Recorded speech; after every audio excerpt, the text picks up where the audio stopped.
SBF Trial, FTX exec felt suicidal in crypto exchange's final days. 5 years of blood, sweat, and tears turned out to be for something evil, Nishad Singh told a jury. I was blindsided and horrified. That's how Nishad Singh recalled feeling after a fateful September 2022 meeting with FTX founder Sam Bankman-Fried, where his boss laid bare the full scope of the exchange's financial problems. Singh was the head of engineering at FTX before it imploded in November 2022 and lost billions of dollars worth of its users' funds. Singh told a jury on Monday that his September meeting with Bankman-Fired was the first time he realized that Alameda, FTX's sister trading firm, had spent billions of dollars of FTX user deposits and had left a gaping hole in both companies' balance sheets. I felt betrayed, said Singh. You're reading the SBF Trial, a CoinDesk newsletter bringing you daily insights from inside the courtroom where Sam Bankman-Fried will try to stay out of prison. Want to receive it directly? Sign up here. Singh is a key witness in the government's case against Sam Bankman-Fried, and, like other star witnesses, he's pleaded guilty to a slate of fraud and conspiracy charges that he says he committed hand-in-hand with the FTX founder. Singh told the jury he was driven by purpose in building FTX, but he realized after his meeting with Bankman-Fried that 5 years of blood, sweat, and tears turned out to be for something evil.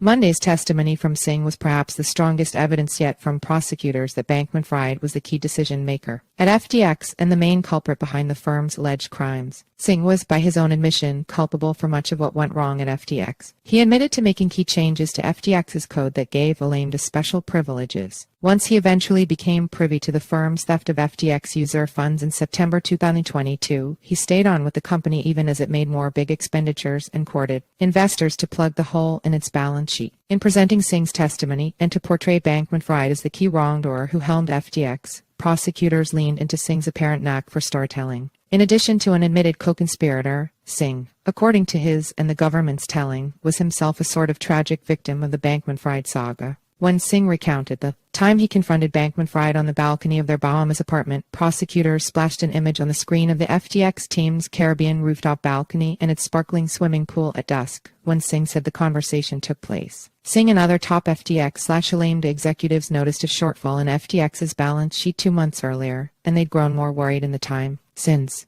Caroline is really freaked out, Singh recalled telling Bankman-Fried, and so am I. According to Singh, his boss eventually revealed that FTX had borrowed around $13 billion but only had $5 billion on hand to pay back depositors. Afterwards, when Singh asked exactly how much are we short, Bankman-Fried apparently retorted that this was the wrong question. The right question: how can we deliver? Jesus effing Christ, Singh recalled saying in response. This has cost 5–10% of my productivity for the last year, Bankman-Fried said, referring to the shortfall, according to Singh. Singh recalled feeling more concerned, responding, "This is going to be doing a lot more damage to me." Singh said he agreed to stay on at FTX despite his misgivings about its use of customer deposits, swayed by Bankman-Fried's insistence that his friend and deputy was instrumental to FTX's operations and uniquely positioned to aid in its survival. How could I live with myself if my departure precipitated a fall that could have been avoidable?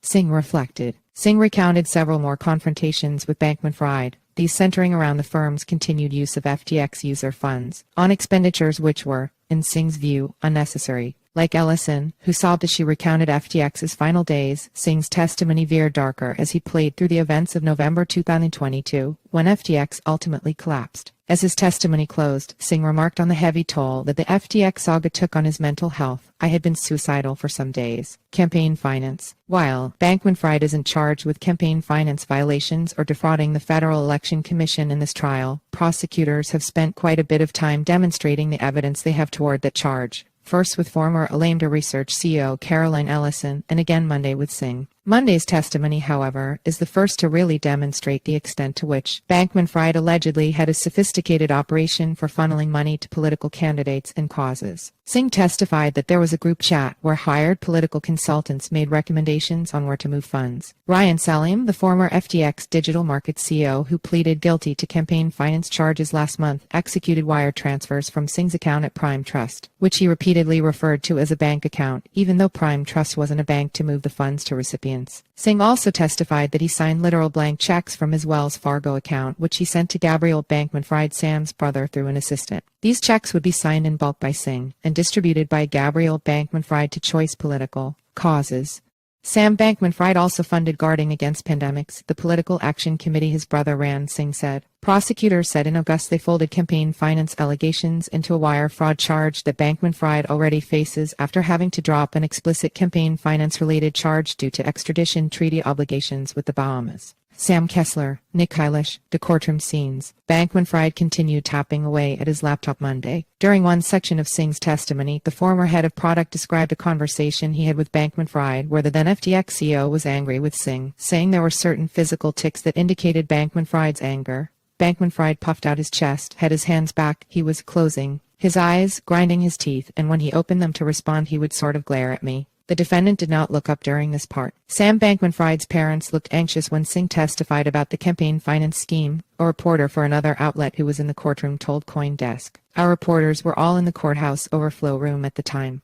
Judge Louis Kaplan rejected the defense's motion to either adjourn court temporarily or administer Sam Bankman-Fried his prescription Adderall for ADHD, saying he had not received any recent reports from physicians on Bankman-Fried's needs. I can't have lawyers coming in and giving drugs to people on trial because somebody says they need it, the judge said. This CoinDesk reporter was seen frantically digging through his backpack for a pen after the one he was using ran dry, the second in as many weeks to die in service of covering this trial. Nick Eilish to what we're expecting. The prosecution wrapped up its questioning of Singh at the end of the trial day on Monday, meaning the defense team will open up Tuesday with its cross-examination of the former product lead. We also heard from Terk Morat, an FTX customer, on Monday, meaning several others named last Friday have yet to testify. We otherwise still seem to be on track for the DOJ resting its case by October 26 next Thursday. The defense continues to estimate that its case will take about a week and a half, suggesting that we may move to closing statements by November 7 or 8. Bankman-Fried also can't bring up the success of his investment in the company Anthropic during the trial, Judge Kaplan said in a written ruling published after Monday's court session. Last week, the judge likened the plan to boasting about spending stolen funds on a winning Powerball lottery ticket. Nick Eilish did.